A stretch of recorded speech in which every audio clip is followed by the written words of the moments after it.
Today's topic is RERA act. पहले तो RERA act है क्या, एंड फिर उसके बाद बताइए इसकी ज़रूरत क्या है। हम कोई रियल एस्टेट इन्वेस्टमेंट करना चाहते तो वो एक दिमाग में हमेशा होता था कि यहाँ पर कोई फ्रॉड ना रहे। एक ऐसा रूल आना ज़रूरी था, एक ऐसा ट्रिब्यूनल आना बड़ा ज़रूरी था जहाँ पर गवर्नमेंट का एक बड़ा स्ट्रॉन्ग स्ट्रक्चर बना के उसको आप ये watching over developer and obviously trade is getting organised. RERA में हम देखते हैं कि now every developer and every real estate agent has to register. Yes, इससे पहले कोई रजिस्ट्रेशन कोई कुछ नहीं होती थी, नहीं थी। तो anyone could claim that they are. I always say कोई भी पप्पू बब्बू। अभी भी ये तो होता ही होगा कि जो छोटे लेवल पे या ये बोल लो जो एंट्री लेवल में जो लोग आ रहे हैं अभी भी रियल एस्टेट में, देयर इज़ अ पॉसिबिलिटी कि शायद वो रेरा रजिस्टर्ड ना हो। उन पे फिर पेनल्टीज वगैरह पड़ती हैं अगर वो स्क्रूटिनी में आते हैं तो।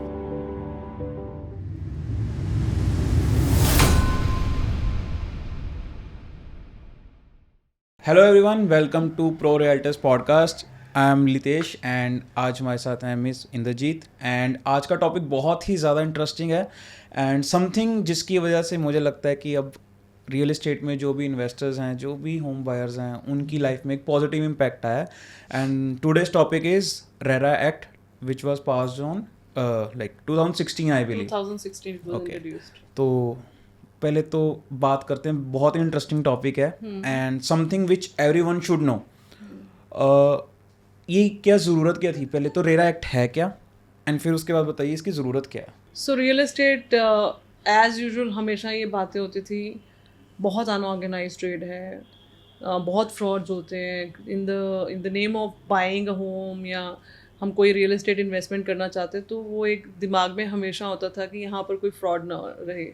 People have burn their hands in past. So वो एक चीज़ों को लेके एक ऐसा रूल आना ज़रूरी था, एक ऐसा ट्रिब्यूनल आना बड़ा ज़रूरी था जहाँ पर गवर्नमेंट का एक बड़ा स्ट्रॉन्ग स्ट्रक्चर बना के उसको आप ये watching over developer and obviously the trade is getting organised. उसमें बहुत सारी चीज़ें जो रेरा के आने से सॉर्ट होती हैं, होम बायर्स के लिए, इन्वेस्टर्स के लिए, अकाउंटेबिलिटी, ट्रांसपेरेंसी, और उसके अलावा स्ट्रक्चर होना। Not that just clients, rather जो हमारे डेवलपर्स भी हैं उनका भी ये काम बहुत आसान हुआ है कि उनको एक स्ट्रक्चर वे में काम करने के लिए एक डायरेक्शन मिलती है। ओके, सो वो डायरेक्शन मिलना बहुत ज़रूरी था। आई फील इसके आने से developer, trade and obviously the client is benefited. Okay.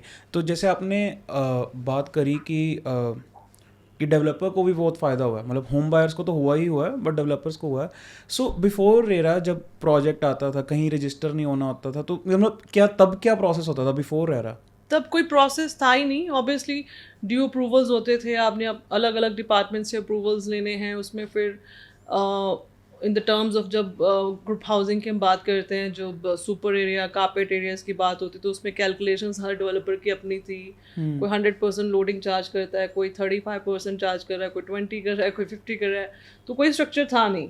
तो रेरा के आने से सबसे पहला तो जो आई फील सबसे जो मेजर बेनिफिट हुआ है वो एक ये स्ट्रक्चर बन गया कि आप कारपेट एरिया के ऊपर ही डिस्कशन करेंगे। Okay. उसमें लोडिंग स्ट्रक्चर हो गई। फिर उसके दूसरा एस्पेक्ट जो था लीगल, हर एक का अपना एक सेल एग्रीमेंट, हर एक का अपना एक डॉक्यूमेंट होता था डेवलपर का कि हम इस फॉर्म में आपके साथ, क्लाइंट के साथ पेपर साइन करेंगे। जैसे आपने बताया कि ये इश्यूज थे। अब जैसे डेवलपर्स होते हैं वो जनरली अलग अलग स्टेट्स में भी काम कर रहे होते हैं, कोई हरियाणा, हिमाचल, पंजाब, एक ही टाइम पे सब में काम कर रहे होते हैं। तो बिफोर रेरा ये भी एक प्रॉब्लम थी कि बिकॉज हर स्टेट के अपने अपने रूल्स होते थे, कोई स्टैंडर्डाइज नहीं थे, तो डेवलपर्स को ये प्रॉब्लम भी बहुत आती थी कि हर जगह का अलग अलग हिसाब किताब होगा।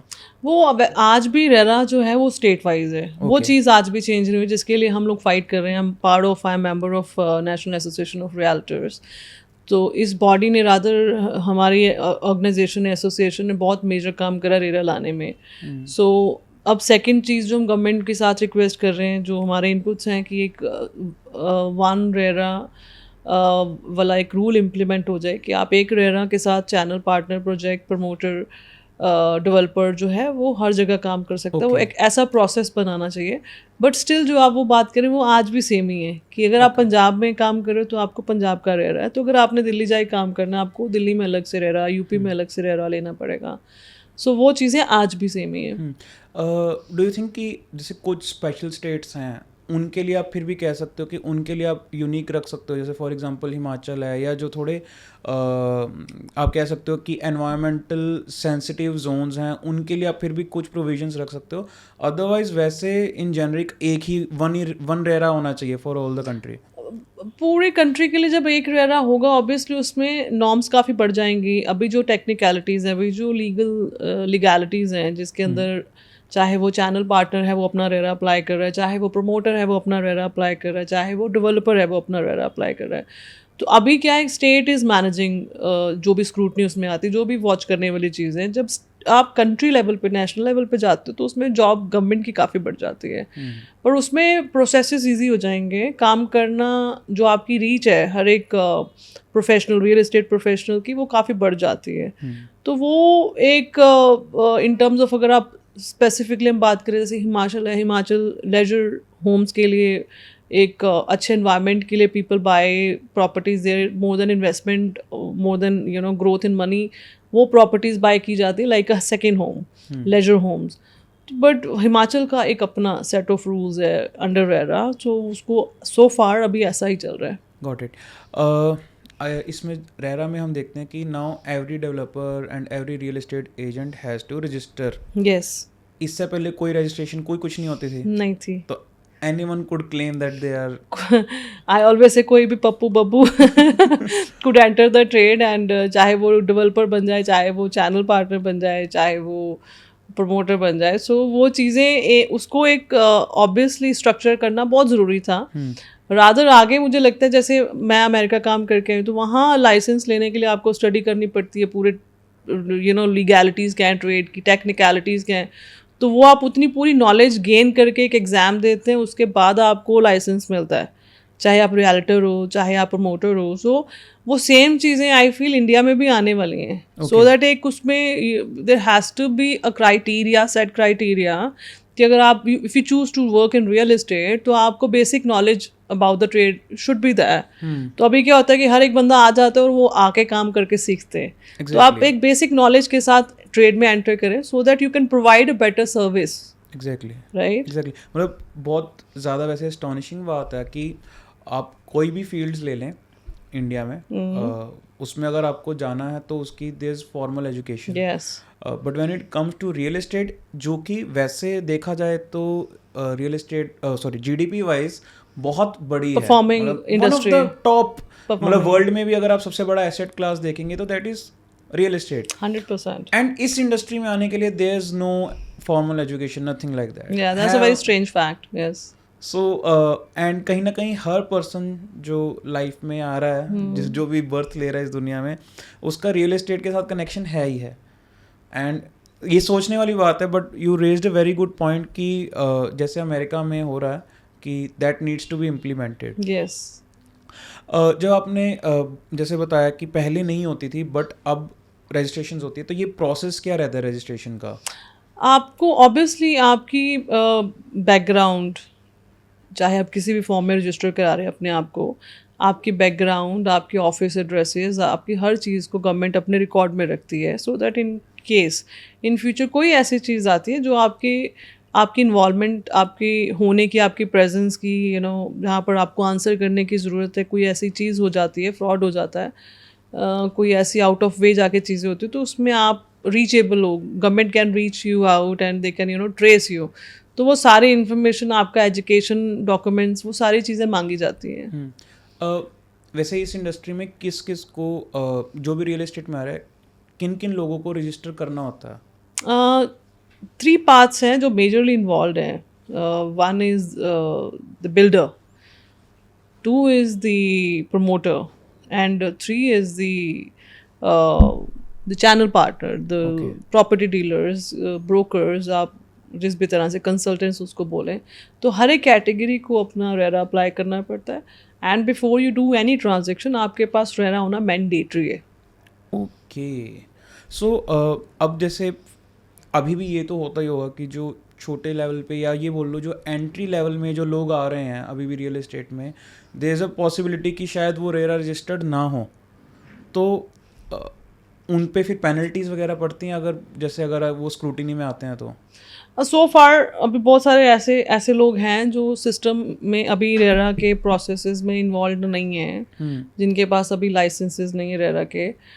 उसमें उस केस में क्लाइंट की, जो आप उनसे सर्विस लेने जा रहे हो, क्लाइंट की रिस्पॉन्सिबिलिटी बढ़ जाती है कि आपने ये चेक करना है, वेरीफाई करना है जिस चैनल से आप सर्विस ले रहे हो, जिस बिल्डर के साथ आप काम कर रहे हो। तो बना ही इसलिए है, बेसिकली ये बना क्लाइंट की साइड के लिए है majorly.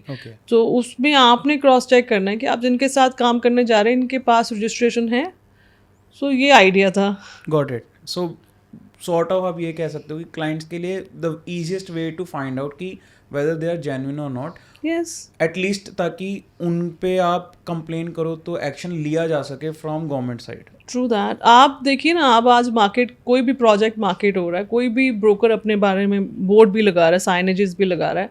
So it is very mandatory आपका रेरा नंबर वहाँ पर मेंशन होना चाहिए। So that is your identity. वो आप रेरा की वेबसाइट पे भी जाके क्लाइंट उसको क्रॉस चेक कर सकता है कि ये वेरीफाइड करने की अगर आप ज़रूरत पड़े तो आप वो वेरीफाई कर सकते हैं, ये प्रोजेक्ट रेरा में रजिस्टर्ड है, ये चैनल पार्टनर रेरा पे रजिस्टर्ड है। सो ये सारे प्रोसेसेस बहुत ईजी हो गए। Got it. रेरा एक्ट आने से पहले भी you have been into this industry for good 15 years, and उसके बाद आई गेस 8 साल हो चुके हैं। जब ये इम्प्लीमेंट हुआ, जब ये अनाउंस हुआ था कि okay RERA is coming, and I believe ये 2013 में प्रपोज करा गया था, उससे भी पहले करा किया गया था। So there was always a demand कि ऐसा कुछ होना चाहिए सिस्टम जिसके अंदर सारे ये बाउंडेड हैं। there is this typical legal foundation to the developer, जिसमें हर चीज़ जो है उसकी डायरेक्शन उससे पहले, क्योंकि जितनी चीज़ें हुई हैं बहुत सारे अनस्ट्रक्चर्ड वे में चीज़ें हुई हैं जिसकी वजह से कस्टमर का बहुत नुकसान हुआ है। ऑब्वियसली शहर की जो स्काई लाइन है या डेवलपमेंट्स हैं वो बहुत, आज भी प्रोजेक्ट्स बंद पड़े हैं। सो वो सारी चीज़ें जो उनको एक तरीके से स्ट्रक्चर करने के लिए ऐसी बॉडी बननी ज़रूरी थी। ओके, तो जब ये फाइनली जब ये हो गया, इम्प्लीमेंट हो गया, एंड आई बिलीव 17 तक एप्लीकेबल था टोटली ऑल अक्रॉस कंट्री, तो जब ये एप्लीकेबल हुआ तो तब उस मोमेंट में इंडस्ट्री में क्या चेंजेस आए थे? बिकॉज अब तो सेटल हो गया, अब तो रेरा के नॉर्मल नाउ एक्सेप्टेड, या बट तब जब ये आया होगा तो बहुत सारी चीज़ें ऊपर नीचे होंगी, क्योंकि जब भी नए रूल्स आते हैं, सेट्स आते हैं, तो एक बार तो इंडस्ट्री को आप कह सकते हो थोड़ा सा शॉक लगता है, थोड़ा सा आपको झटका लगता है। तो आप थोड़ा एक्सप्लेन कर सकते हैं आइडियली हुआ क्या था? आई बिलीव वी इंडियंस, हर एक कोई नई चीज़ अनाउंसमेंट होती है, डीमोनेटाइजेशन हुआ, रेरा आया, GST आया। सो हम जब भी कोई नई चीज़ आती है, बिफोर कि हम उसको पॉजिटिवली देखें तो थोड़ा सा एक पैनिक आता है। so, उसके एस्पेक्ट्स को समझने में टाइम लगता है लोगों को, उसके इम्पैक्ट क्या रहेंगे आपकी ओवरऑल लाइफ के ऊपर, इकोनॉमी के ऊपर, आपकी कमिंग जनरेशन्स के ऊपर, उसको एक्सेप्ट करने में, अंडरस्टैंड करने में टेक्स टाइम। तो इनिशियल जब आया था तो लोगों को लगता था पता नहीं क्या, एक क्या ट्रेड में चेंज आ जाएगा, अच्छा होगा बुरा होगा, बड़ा अनसर्टेन था। But with in a year और 2 चीज़ें सेटल होने शुरू हो गई। क्लाइंट के लिए तो obviously people who were home seekers, उनके लिए तो बहुत अच्छी चीज़ थी। They should be and they have been very satisfied with this sort of rule, जहाँ पर इतनी अकाउंटेबिलिटी, ट्रांसपेरेंसी, आप हर चीज़ जो है इंटैक्ट है विद द लॉ। सो वो उनके लिए तो बहुत वेलकमिंग था। But obviously for developer it took some time to understand the nature of this typical law, how it works for them. तो पहले नेगेटिव लगता है, बट इवेंचुअली वो चीज़ें जब, as I earlier also I mention, कि ये डेवलपर के लिए भी ईजी है। आपको एक डायरेक्शन मिल गई है, आपने इस लाइन पे चलना है तो आपके लिए आसान है। इन स्पाइट ऑफ कि आप अपनी लाइन ड्रॉ करें, लाइन से बाहर जाएं, तो it's better to set into yourself into a rule system. जब ये एप्लीकेबल हुआ था तो काफ़ी सारे प्रोजेक्ट्स उस वक्त ऐसे होंगे जिनके अप्रूवल्स पुराने हिसाब से हो रखे होंगे, जो पुराने सेट ऑफ रूल्स थे। उनकी केस में क्या हुआ था कि जब उनकी प्रोजेक्ट बन रहे हैं या वो डिलीवर कर रहे हैं, एंड एकदम से जब रेरा अप्लाई हो गया फाइनली, तो तब वो वाली जो सिचुएशन थी वो कैसे गवर्नमेंट ने कैसे हैंडल करी थी या डेवलपर्स ने कैसे हैंडल करी थी? डिपार्टमेंट के लिए थोड़ा मुश्किल हुआ होगा, और वर्सेस डेवलपर के लिए भी थोड़ा सा उस टाइम पे ये चीज़ें थी कि जो पुराने प्रोसेसेस चल रहे हैं, जो मिडवे में उन्होंने एक प्रोसेसेस सेट करे हुए, उसको कैसे करना है। गवर्नमेंट ने काफ़ी कोऑर्डिनेट करा था उस चीज़ में, वो बड़ा पॉजिटिवली उसको पुराने के हिसाब से नए में स्ट्रक्चर करने के लिए there was a typical set of people by government officials थे जो उनको हेल्प करी गई उस चीज़ को लेके।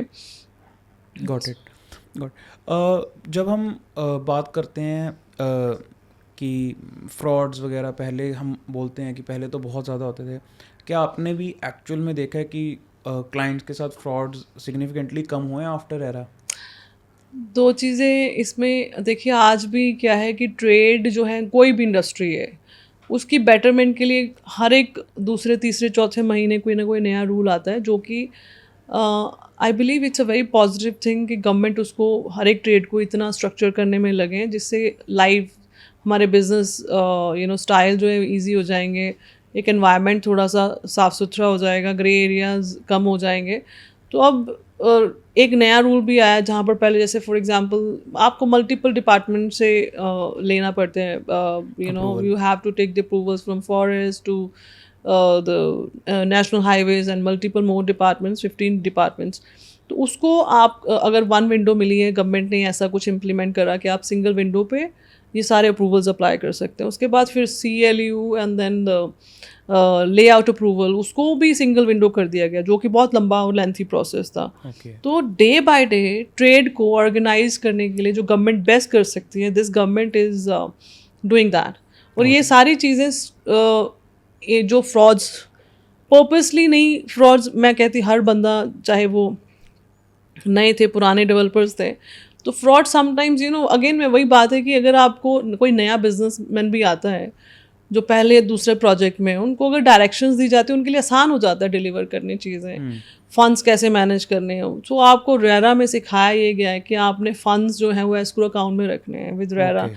तो उसमें पैसा पड़ा रहेगा, वो प्रोजेक्ट की डेवलपमेंट में, प्रोजेक्ट की अपग्रेडेशन में यूज़ होगा, वो आप Okay. उसको बाहर नहीं निकाल सकते, उसको डाइवर्सिफाई नहीं कर सकते, जो कि सबसे बड़ा फैक्टर था। Okay.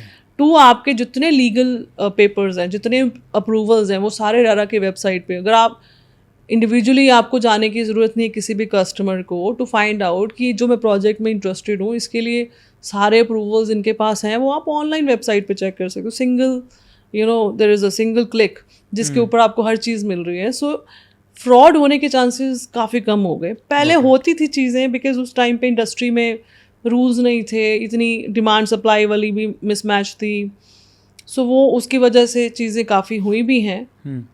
अभी जैसे बिकॉज रेरा में ये सब मेंशन्ड होता है before any project is started कि ये कितना टाइम में डिलीवर होना चाहिए, एंड जब ये डिलीवर कोई अगर आज के टाइम में नहीं कर पाता तो क्या रिस्ट्रिक्शंस लगाई जाती हैं डेवलपर्स पे, या क्या उन पे कुछ पेनल्टीज लगाई जाती हैं? उसमें जो एक सिस्टम बनाया गया, एक आपको टिपिकल टाइमलाइन है जो आपको डिफाइन करके मिलती है कि आपने बाय दिस टाइम, जब आप रेरा ले लेते हैं लाइसेंस के बाद, इतने टाइम में आपने प्रोजेक्ट डिलीवर करना है। पोस्ट दैट आपके ऊपर भी developer is paying a very good interest to the customer, जो पहले उल्टा होता था कि डिले फीस हो गई, कस्टमर ने पेमेंट नहीं दी, प्रोजेक्ट को वो पूछ नहीं सकते थे, डेवलपर को पूछ नहीं सकते थे, कोई टाइमलाइन नहीं थी। बट अगेन हर बारी अगर आपने डिमांड आई है, पेमेंट नहीं दिया, तो उसके ऊपर डिलेड फीस रहती, तो वाइस वर्सा अब डेवलपर को अच्छी खासी डिलेड फीस पे करनी पड़ती। तो टू अवॉइड दैट, एंड जब एस्क्रो अकाउंट बन गया, फंड्स डाइवर्सिफाई नहीं हो रहे, फंड्स जो है वो प्रोजेक्ट्स पे लग रहे हैं, तो चांसेस ऑलरेडी मिनिमाइज होते जा रहे हैं कि प्रोजेक्ट डिले होंगे। तो ऑब्वियसली अगर डिले हो रहा है तो एक कस्टमर का एक बड़ा अच्छा राइट है to apply and get the interest on their money they have paid. Got it. And अगर हम केस बोलें कि लेट डिलीवरी की बजाय अगर वो अबेंडन हो जाए प्रोजेक्ट या इनकम्प्लीट ही रह जाए फ्रॉम डेवलपर साइड, उस केस में फिर क्या होता है? उस केस में NCLT में प्रोजेक्ट्स चले जाते हैं। सो लास्ट फ्यू इयर्स जितनी ऐसी प्रोजेक्ट्स रही हैं जो किसी न किसी वजह से, फाइनेंशियल क्राइसिस या किसी भी और रीज़न से, पार्टनर्स डिस्प्यूट्स, किसी भी रीज़न से नहीं कंप्लीट हुए, सो NCLT is again a body जहाँ पर एक नया डेवलपर उसको पिक कर सकता है, पुरानी कमिटमेंट्स, पुराने जो भी outstanding amounts and norms and terms and conditions जो गवर्नमेंट की हैं उनको फॉलो करके दे कैन री apply the project, and obviously वो सारे डिलीवरी की तरफ आ रहे हैं। और इस टाइम पे जो पेस है रियल एस्टेट का, हर कोना, आप किसी भी ऐसे कोने को किसी भी शहर के ये नहीं कह सकते कि ये डेड कॉर्नर है। हर चीज़ बढ़ रही है। तो ये बड़ा फॉर्चुनेट टाइम चल रहा है from past 3-4 years since Covid happened. Real estate की हर एक वो साइट जो कभी सोची जाती थी 5-7-10 साल पहले कि ये तो यहाँ तो कुछ होएगा ही नहीं। Exactly. और वो एरियाज ऐसे बड़े हैं, मल्टीप्लाई हुए हैं, डिमांड में हैं, हर चीज़ लोग भूल गए हैं कि कोई बुरा एक्सपीरियंस यहाँ रहा है। एग्जैक्टली सो हर चीज़ बड़ी पॉजिटिव है। एग्जैक्टली मतलब ये वही वाला टाइम दोबारा आ गया जिसमें हम बोलते थे कि भाई पहले तो यहाँ जंगल होता था, अब यहाँ पे स्काई स्क्रैपर्स बन गए हैं। आई थिंक दोबारा ये नहीं आया है। ये वाला जो पीरियड है ना, आई बिलीव ये पहले हमने एक्सपीरियंस ही नहीं करा है। पहले हमने बहुत एक्सट्रीम पीक्स देखे, एक्सट्रीम लोज देखे। वो एक अगेन वही थी, अनऑर्गेनाइज चीज़ें थी। अभी की जो डिमांड सप्लाई है, आज का जो पॉपुलेशन साइज़ है, आज की जो स्पेंडिंग कैपेसिटी है, आज की जो लाइफस्टाइल डिमांड्स हैं, वो पहले थी नहीं। तो आज जो ये पीरियड और आज जो इंडस्ट्री का पेस है, ओवरऑल हर एक इंडस्ट्री का, हमारी कंट्री की इकोनॉमी का, आई बिलीव ये वाली चीज़ हम फर्स्ट टाइम एक्सपीरियंस कर रहे हैं। इतना प्रैक्टिकल बाइंग, इतनी प्रैक्टिकल मार्केट, इतनी transparency. So rules and regulation, हर वो चीज़ जो आप देख रहे हैं हो रही है आपके साथ, गवर्नमेंट इन लाइन है। सो ये सारी चीज़ें पहले थी नहीं। और मेरे लास्ट कपल ऑफ क्वेश्चंस हैं रेरा को लेके। एक तो ये कि जब कोई भी अब बायर है, अब अगर उसको किसी प्रोजेक्ट में अगर कोई प्रॉब्लम आती है तो व्हाट्स द प्रोसेस कि वो वाया रेरा वो कैसे अपनी ग्रीवियंसेस जो हैं या उनकी जो प्रॉब्लम्स हैं उनको वो प्लेटफॉर्म पे लेके आ सकते हैं। तो क्या तरीका क्या है किसी भी बायर के लिए, होम बायर के लिए, उनको अब नेक्स्ट एक्शन क्या करना क्या होता है एग्जैक्टली? ऑन गोइंग प्रोजेक्ट्स में तो प्रॉब्लम आने के चांसेस बहुत कम हैं, बिकॉज अगर आप रेरा के साथ रेरा अप्रूव्ड प्रोजेक्ट्स में काम कर रहे हैं, रेरा अप्रूव्ड प्रोजेक्ट्स में आप बाइंग कर रहे हैं, तो ऑब्वियसली आपकी चीज़ें काफ़ी आपको ग्रीन नज़र आ ही रही है। क्वालिटी कंसर्न आए, जैसे फॉर एग्जांपल कि क्वालिटी नहीं सही लगी, तो वो थोड़ा ग्लिच है। देखें वो उसके ऊपर अभी भी, बिकॉज गवर्नमेंट हमारी इतनी भी इतना उस लार्ज स्केल पे नहीं है कि उन्होंने कुछ ऐसी टीम्स बना दी हैं जो दे आर इंश्योरिंग की क्वालिटी ऑफ कंस्ट्रक्शन एंड जो वहाँ पर मैन पावर है वो इंटैक्ट है। वो अभी थोड़ा सा है जहाँ पर, जिस एरिया में थोड़ा सा काम करने की ज़रूरत है।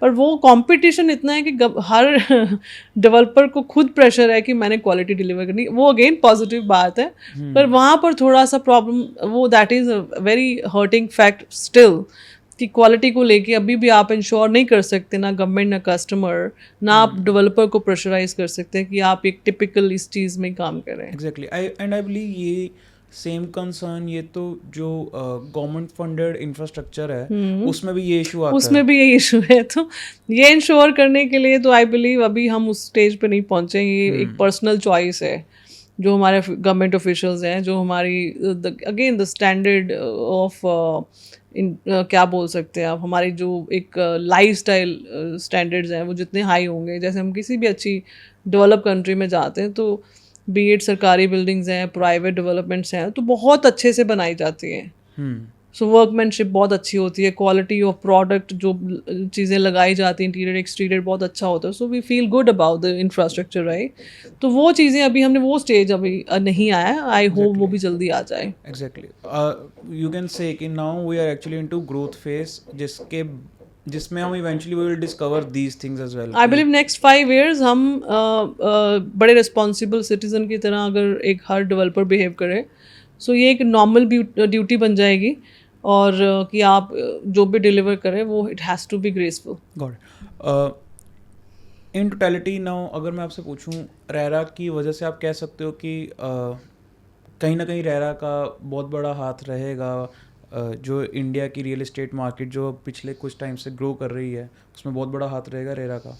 रेरा का हाथ रहा भी है, और इन फ्यूचर वो चीज़ें बढ़ने ही वाली हैं। As I mention to you, अब ट्रेड में कैसे लोग काम करेंगे, चाहे वो प्रॉपर्टी डीलर है, चाहे वो प्रमोटर है, तो उनकी क्वालिटी इंश्योर करना, उनकी एजुकेशन लेवल इंश्योर करना, उनकी जो उनका काम का आउटपुट है वो इंश्योर करना, गवर्नमेंट बैठी है। सो उससे पिछले 5-7 साल में वी हैव सीन कि चीज़ें ऑर्गेनाइज हो रही है और उसमें ग्रोथ भी आ रही है, और जो customer behaviour towards real estate is changing. पहले तो ये बोला ही जाता था कि हर प्रॉपर्टी डीलर चोर है, हर डेवलपर चोर है, तो आज वो चीज़ नहीं है कस्टमर के दिमाग में. So it is seen as a normal trade any other. जैसे एक फैक्ट्री में कोई चीज़ प्रोड्यूस हो रही है, सेम वेज हमें क्वालिटी इंश्योर करनी है, हमें उसका प्रोसेस इंश्योर करना है. So we working on that line. Great. आपको अगर इस एक्ट में कुछ चेंजेस या कुछ चीज़ें अगर आपको प्रपोज करनी हो जो आपको लगता है कि अभी भी इन पे अगर काम कर लें, because you are on the other side of the table, तो यू कुड सी कि कुछ इसमें अभी भी हैं जो इमीडिएटली फिक्स भी किए जा सकते हैं. What will be those changes in this act? I again would that's my wish and I believe it could happen in our country. Again, जो भी बंदा काम करना चाह रहा है इस ट्रेड में, उसकी एक बेसिक नॉलेज यूनिवर्सिटीज़ में अभी स्टार्ट हो गए. रियल एस्टेट एजुकेशन को लेके courses, short term long term courses शुरू हो गए. ऐसी एजुकेशन अबाउट द ट्रेड होना बड़ा ज़रूरी है. एक टेस्ट होना चाहिए. ऐसा नहीं कि कोई भी फ्री बैठा है तो वो रियल एस्टेट करना शुरू कर दे, बिकॉज उसमें फिर क्वालिटी जो आती है सर्विस की वहाँ पर हैम्पर होती है. और वो ट्रेड को आई फील एक अब्यूज़ की तरह देखा जाता है कि यहाँ पर फ्रॉड्स होते हैं, यहाँ पर ऐसी टेक्निकल चीज़ों से लूटा जाता है. तो ये गवर्नमेंट को एक मेरी विश है. बाकी let's see if it gets implemented. हम इस पॉडकास्ट के थ्रू भी यही काम कर रहे हैं. If not formal and informal way of educating people about this industry. तो ऐसा अगर टेस्ट कोई आ जाए तो आई बिलीव कि थोड़ी सी सर्विस जो है कस्टमर को इन टर्म्स ऑफ डेवलपर भी टेस्ट दे के एंटर कर रहा है ट्रेड में, प्रॉपर्टी डीलर भी एक बेसिक एंट्रेंस टेस्ट दे रहा है, तो उसके साथ काम करने का तरीका बहुत अच्छा हो जाएगा. रियली मतलब इंटरेस्टिंग फैक्ट्स जो अभी आज जानने को मिले हैं अबाउट रेरा. एंड ऑनेस्टली ये एक ऐसा एक्ट है जो मेरे को लग रहा है हर किसी को ही पता होना चाहिए. Yes. क्योंकि ये तो पॉसिबल नहीं है कि आप सारे एक्ट्स को समझो कि क्या चल रहा है क्या नहीं चल रहा है, बट कहीं ना कहीं ये एक्ट तो ऐसा लग रहा है सबकी लाइफ को बहुत पॉजिटिवली इम्पैक्ट करता है. Yes. एंड अगर इसको अच्छे से समझ रखा होगा तो हर किसी को ही बहुत फ़ायदा होने वाला है. Yeah, even to developers also I believe जो बंदे अच्छा काम करना चाहते हैं इस बिजनेस लाइन में, उनके लिए तो ये ब्लेसिंग है कि आपको एक सेट ऑफ रूल्स मिल गया, आपने उसमें रह के ही काम करना है. Exactly. और कस्टमर के लिए तो ये है ही ऑब्वियसली, बना ही उनके लिए. Exactly. सो ये दोनों साइड मुझे लगता है बहुत पॉजिटिव चीज़ है. Exactly. Thank you so much. ये मोर देन वेलकम. बहुत ज़्यादा मज़ा आया इसके बारे में जान के. एंड अगर आप लोगों को भी ये पॉडकास्ट अच्छा लगा तो प्लीज़ मेक श्योर कि आप इस वीडियो को शेयर करो जो भी आपके रियल एस्टेट एंथुसियास्ट्स हैं उनके साथ. And don't forget to subscribe this channel if you want to hear more facts about real estate. And जैसे हमने बात करी कि this is a very unorganised market when it comes to education as well. So we will try कि at least हम अपना part जो है वो पूरी अच्छी तरह से निभाएं. And will keep on coming with such podcast every week. So make sure you subscribe this channel. Thank you so much.